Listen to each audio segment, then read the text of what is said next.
Back when I had just dipped my toes into disappointing my parents, I was a member of the anime club at my college. Ah yes, the memories. But the greatest memory was when I discovered what would become my favorite anime of all time. At this point, I had maybe 50 anime under my belt, all mainstream and popular. Evangelion, Death Note, Bebop, and FMA, those kinds of shows. And while I absolutely love these shows, I was in the middle of experiencing what every anime fan goes through at some point in their journey to the East.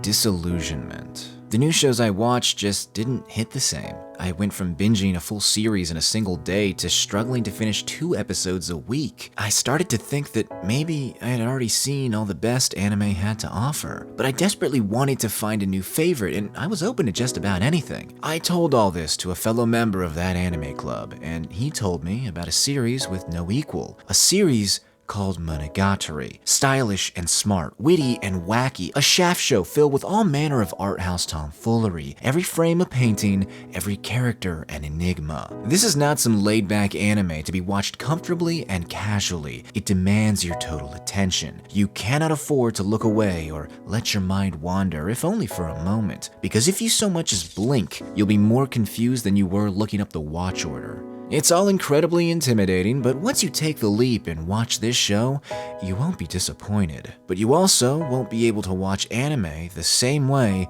ever again.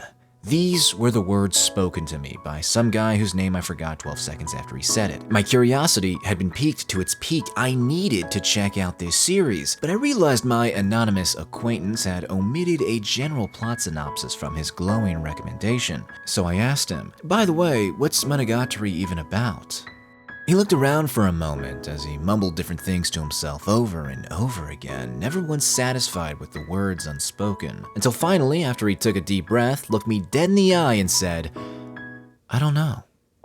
Monogatari is a series that's very difficult to discuss without sounding like a pretentious philosopher, perhaps of the French persuasion, but God willing, I will find a way. At its core, Monogatari is a mystery series divided up into many different arcs that all deal with the supernatural. Oddities and aberrations, crabs that make you weightless, cats that make you a handful. Each arc introduces a new girl who suffers from an aberration affliction, and it's up to our main character, Araragi Koyomi, to save her.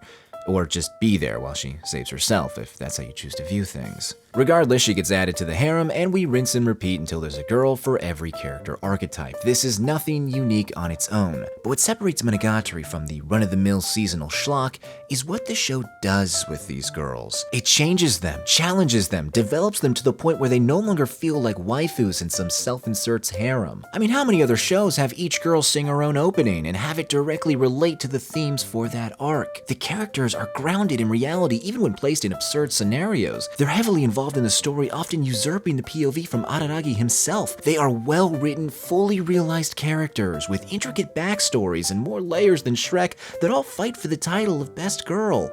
Although I should note, Best Girl isn't even a girl, but we don't really need to get into that right now.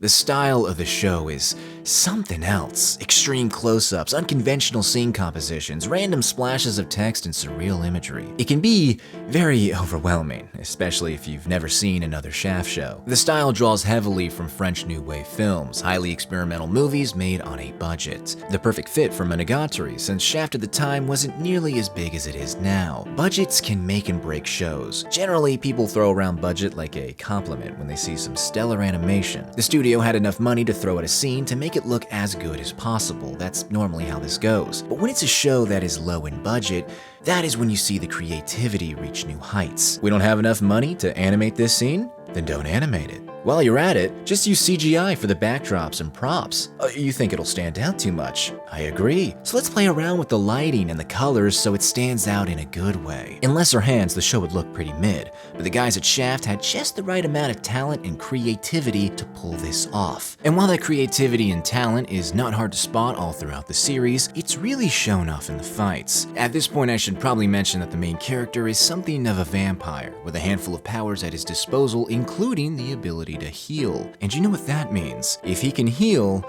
then he can get hurt. Real badly.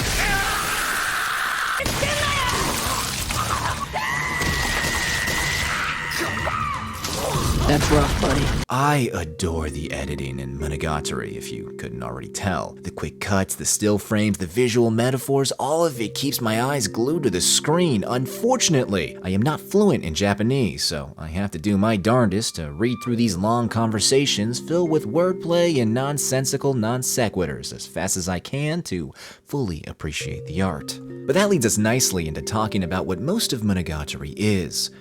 Talking. All they do in this anime is talk. What are they talking about? You know that one rule in filmmaking, show don't tell? This one doesn't do that. But it's not all endless exposition and countless conversations about nothing. I mean, it's a lot of that, and that's half the fun. Monogatari is built on banter. It's why the interactions are iconic. And depending on the size of your media literacy hat, you can have so much fun dissecting the meaning in the mundane discussions, which tends to be accompanied by subtle foreshadowing and sometimes less than subtle foreshadowing.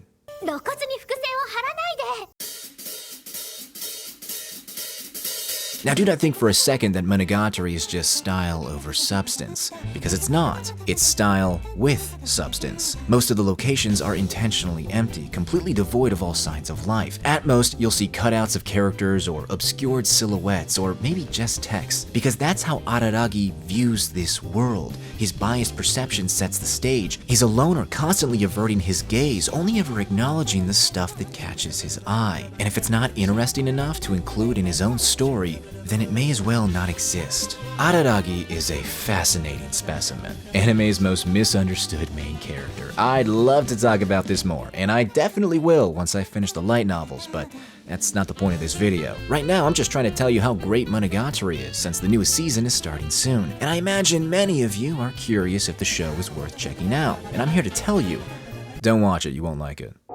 Monogatari is an anime series everyone kind of knows about, but most people stay away from it for various reasons. If you're not put off by the schizophrenic editing, then you'll be chased away by the fact that 90% of this show is just people standing around talking. And if you don't mind the endless monologues, then you're going to be upset that the other 10% of this show is stuff I can't show. Monogatari is perverted, and it doesn't try to hide that. The first 15 seconds of Bake Monogatari is an extended panty shot with Kubrick-level cinematography, and this is one of the more tame scenes. Exhibitionism, shower scenes, big, bouncy, bazinga. Do I even need to mention the scene where Araragi has toothbrush sex with his sister? I feel like we've all seen that one at this point, whether we wanted to or not. There's also a lot of little girls in this anime.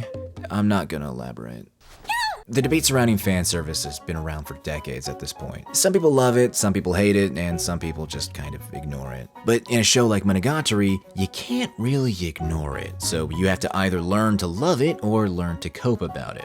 Some people take the position that the show is still amazing despite the degeneracy. Other people avoid the show like the plague because sexual harassment is a running joke. And I get it. Some of this stuff is really bad out of context. And even in context, it's still the thing, and no amount of thematic analysis, subversion, or satire will change that. But at the same time, I am somehow convinced that the stuff it shows for a reason. And if you're patient enough, you'll understand that reason. Now, that doesn't mean you have to like it. This isn't a case where if you're not a fan, then you clearly watched it wrong. But well, now, to be fair, you have to have a pretty high IQ to understand the Monogatari series. Alright, getting serious now. I don't view this stuff as fan service. Because to me, it's not serving the fans. It's serving the characters, the themes, the story. Now, does that mean every instance of quote-unquote fan service isn't actually fan service, but rather some 200 IQ subversion of the harem genre? No. And I'm not going to pretend like that's the case. Some of this stuff is just there to sell Blu-rays. However, I will defend the toothbrush scene to the death. Actual Scorsese-level cinema combined with Dostoevsky-tier commentary on the human condition. What an amazing discussion about fakeness and family and growing up. Nisio Isin, you absolute madman. I kneel and I trust the plan. Always. What is Monogatari even about? I ask myself that question every time someone asks me about Monogatari, and each time I rewatch the series, that question gets harder to answer. I mean, sure, like I said before, it's a mystery series about a high school boy solving a bunch of supernatural cases involving a bunch of girls who aren't like all the other girls. That's all accurate, but I just don't like that description. it leaves out so much. I mean, I don't even watch Monogatari for the mystery stuff anymore. I watch it for its characters and its philosophical ramblings and its sense of style. I think that's why my friend, whose name I want to say started with a B, had such a difficult time telling me about what the series was about. The title says it all. It's a story. A story about the supernatural. A story about the everyday. A story about nothing. A story about something. And that something is up to you to figure out. And that is why Monogatari is a series I can't recommend it. It's weird, it's confusing, it's so Japanese, and I'm not even talking about the incest stuff either. I mean, you basically have to be fluent in the Japanese language and Japanese culture to fully appreciate a lot of the wordplay and story beats. It is not an easy anime to watch. It's not even an easy anime to find. To this day, Crunchyroll still does not have the last 3 episodes of Bake Monogatari, which is the first show in the series. But look, if you're still somehow curious about this odd little show, and you don't mind living at least 500 feet away from your local elementary school, then by all means, check it out. Because I'm a jerk, I'm not going to tell you where to watch it, you'll have to figure that out on your own. But I will tell you how to watch it, since that can be a little confusing.